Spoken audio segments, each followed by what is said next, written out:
Hey you all, how you doing? Today I'm here in the woods and I would like to touch a topic which I've seen a lot lately and I've been thinking about, and that is what is best, or at least better, a lighter or a ferro rod. So don't go away.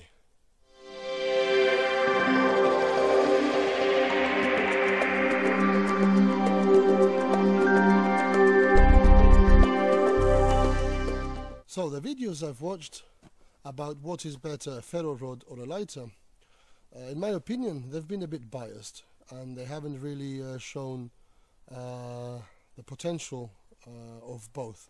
Now I'm not going to start any fires here. I don't have the time actually today because I'm exploring the woods,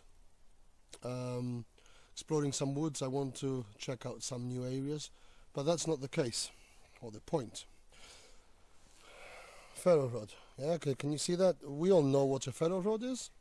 Just creates a spark. And of course we know what a lighter is, which just creates a flame. The videos I've watched, they've shown people preparing the tinder and then using a ferro rod on it, and of course it catches fire if you do everything well. I mean, you can use birch bark, yeah. You can use wood shavings. You can make like kind of dust from wood, like sawdust. Basically, it's what it is, and light it up with a ferro rod. Now, all depending of course on how wet, and you know, it's a skill that you have to practice, and we all practice and we're all proud of it. But then we come to the lighter, and the lighter, many people, you know, talk badly about it. They say it's no good, it's not reliable, it's not, you know, whatever you want. In my opinion, it's better to have both. Always carry a lighter with you. It's not gonna, you know, hurt anything. It's not really heavy. And a ferro rod, because a ferro rod you can make more fires or start more fires than a lighter. Now, before I go on, let me tell you one thing. If you're going to use a lighter, forget these cheap ones, the electric ones, yeah, because they fail very often. Now this one, it's dirt cheap, and it has a torch. Don't know if you can see that. Has a little torch at the end. That might come in handy, but the mechanism, it's very unreliable, and I wouldn't trust it with anything.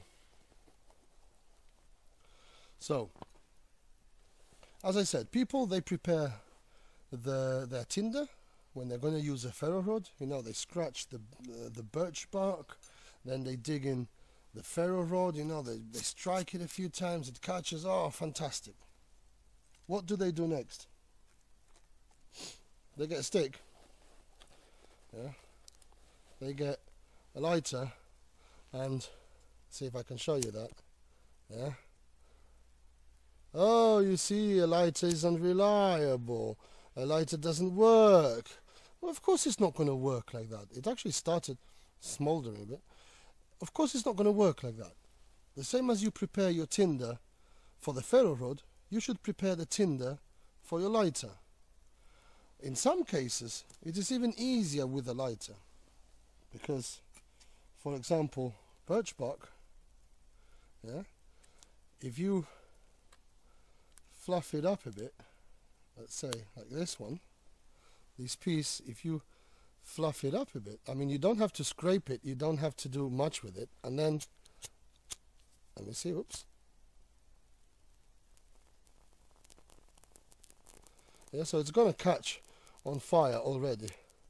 Much easier than it would with a ferro rod.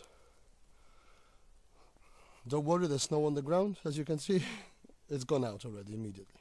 So what I'm saying is that you've got to be fair. If you're going to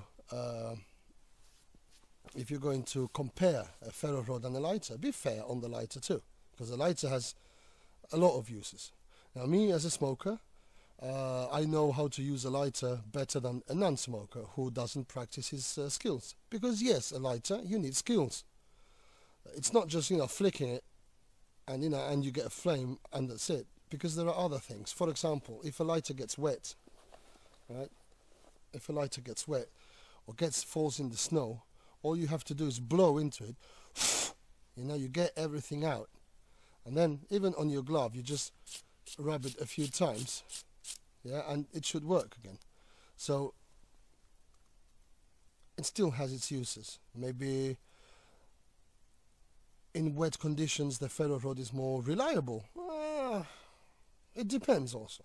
It depends. As I said, you can dry out a lighter and it'll work. You know, it's not going to get damaged. So another thing about lighters is people worry about the little lever here which releases the gas. Yeah, can you see that? This one here? Of course you can.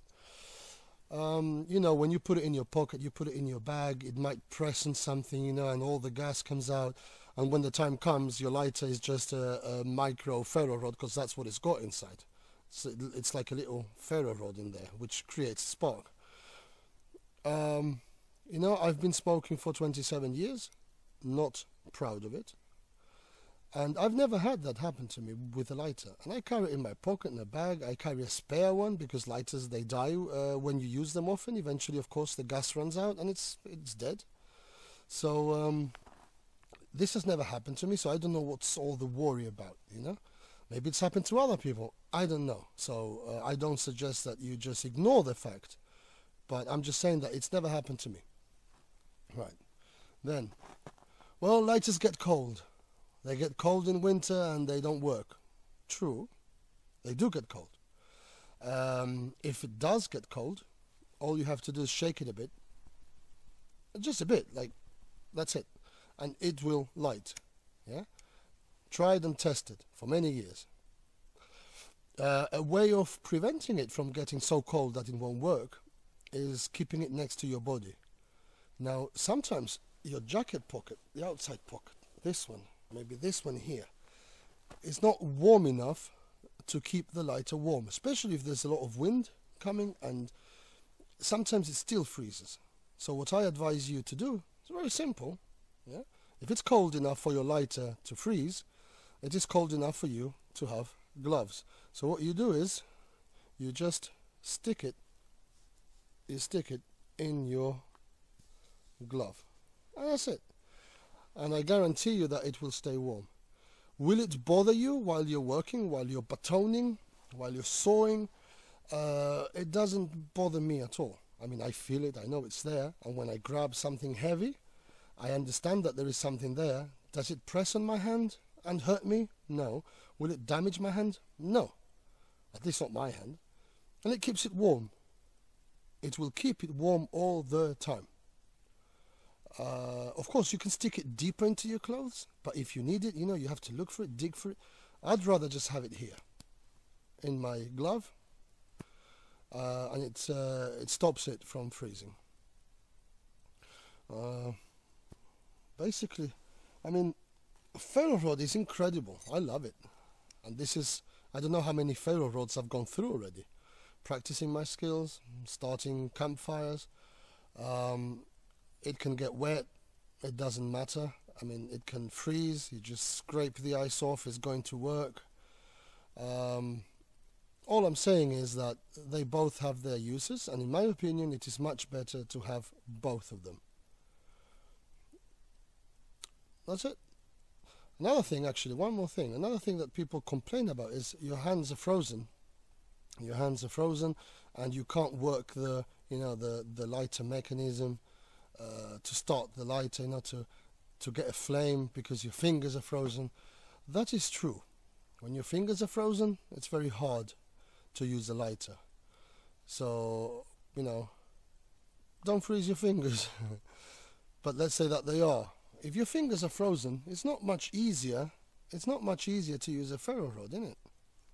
I mean, you have to press on it. Your hands are frozen. You have to hold the striker, you know, in the position, right position, put some pressure, get it, you know, and your fingers are frozen. Is it easier to use a ferro rod with frozen fingers? I suppose so, yes.